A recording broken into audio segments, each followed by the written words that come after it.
their slogans, man. Yeah, what's up? I'll tell you what, man. Listen, big slogans. acronym team. Yeah, big acronym team.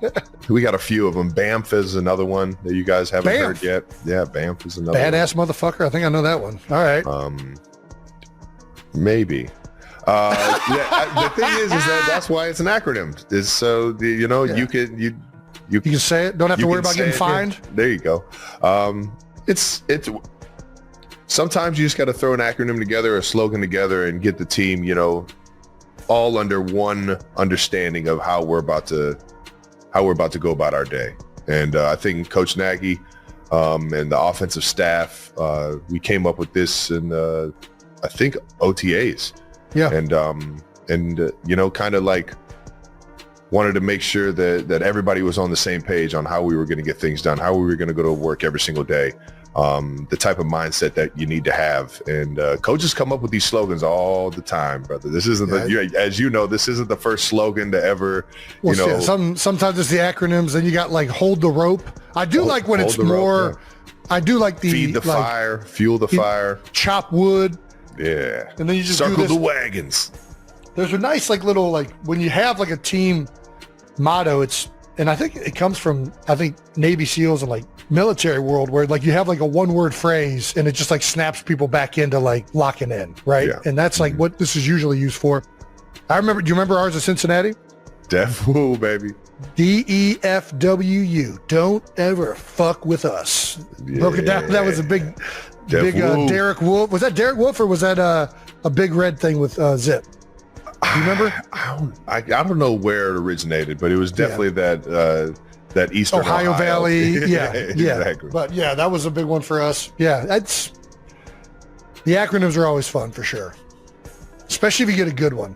Yeah, you get a good one. Throw it on a T-shirt. Everybody's fired up, and that's what it's about. Is that everybody's bought in, everybody's saying it, everybody has that type of mentality, and when you get everybody to buy in, having fun with it, man, that's what it's there for, man. Not only you guys AAF on offense, you're AAF on defense. The defense has only given up 7 points in the last 8 quarters, 24 points in the last 3 games. Yeah, they're getting it done, baby. They're rolling right now. They were giving up some yards in that first half, but when players had to make a play, there was Trent McDuffie had a tackle on a 2nd and 1 where he just broke on a little rub route and just made a hell of a fucking play. Trent's a fucking dog, man. Also, shout out to Zach Ertz, Washington Commanders.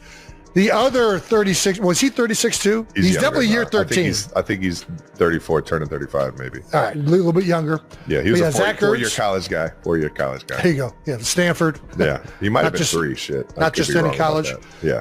Shout out to Zach Ertz. Joined Tony Gonzalez, Jason Witten, Travis Kelce, Antonio Gates, and Shannon Sharp to become only the 6th tight end in NFL history with 800 career reception. Yes, sir. Me, obviously, everybody knows me and Ertz came in 13 years ago. Same draft class. 2013. And to see him still fucking doing it, man. We saw each other before and after it, man. And man. I just cherish every fucking game I get to play with that guy, man. Or get to compete against him, man. Yeah, absolutely. I got a lot of great memories from Zach. Got some hardware to share, too. Anything we missed about the game? Chiefs?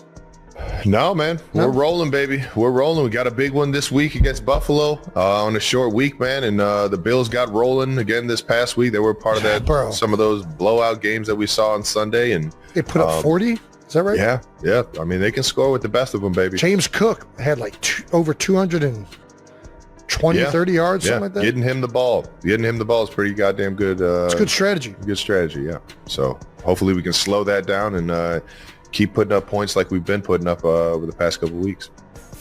All right, now let's get to the rest of the NFL this week, which was a bunch of fucking blowouts like Jason was mentioning earlier. Let's start with this one. That was, it wasn't necessarily a blowout, but it was pretty one-sided. It was a blowout. Yeah, it was pretty one-sided. I feel comfortable saying that because the Giants already blew us out once, so we'll call it a blowout. It was blowout to blowout. Eagles 38, Giants 20.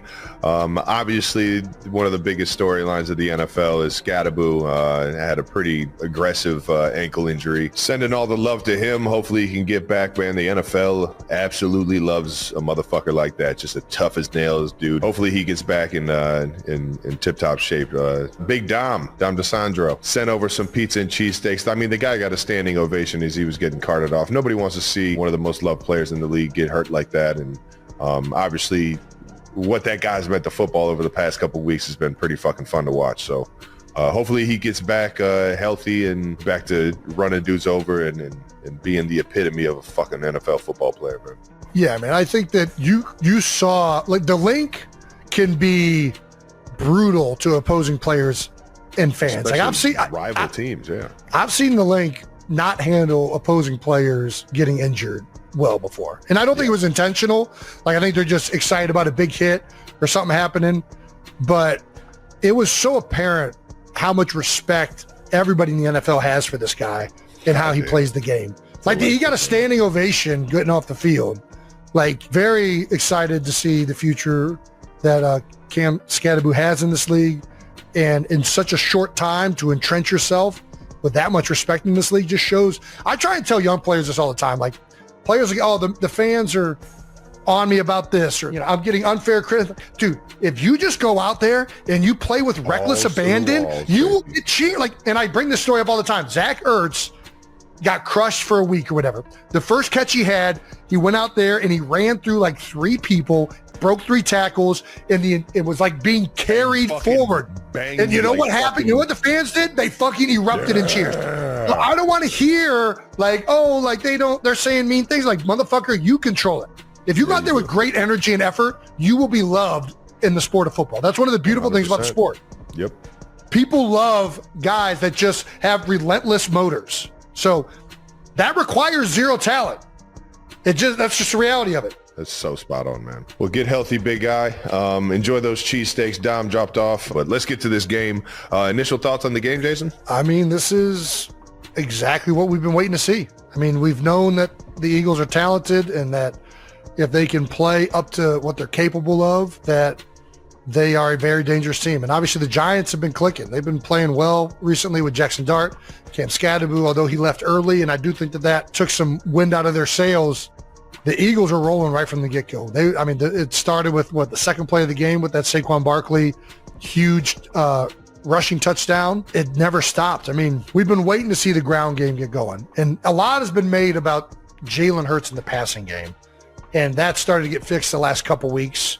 But I don't think people really realize how much, when you're running the ball well, it just makes everything go. Right? Your play action passing is better.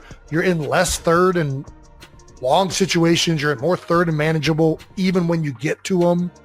And it just makes the rhythm so much better. And the Eagles ran the ball so freaking well. Landon Dickerson is finally looks like he's fully healthy, and he's been there for the last couple weeks. Brett Toth was in for Cam Jurgens being injured from last game, and he went in and played center in the Vikings game without any reps during the week, and it wasn't the best outing, right?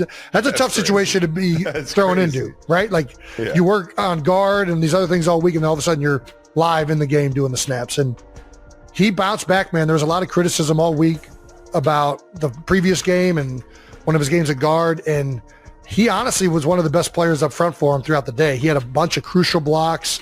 He did well in the combinations. He had a lot of fold schemes, pulling around, making blocks at the second level. And something else that I think doesn't ever really get talked, and I know this just because I know Brett, he puts the line in a really, he's going to make sure the calls are right.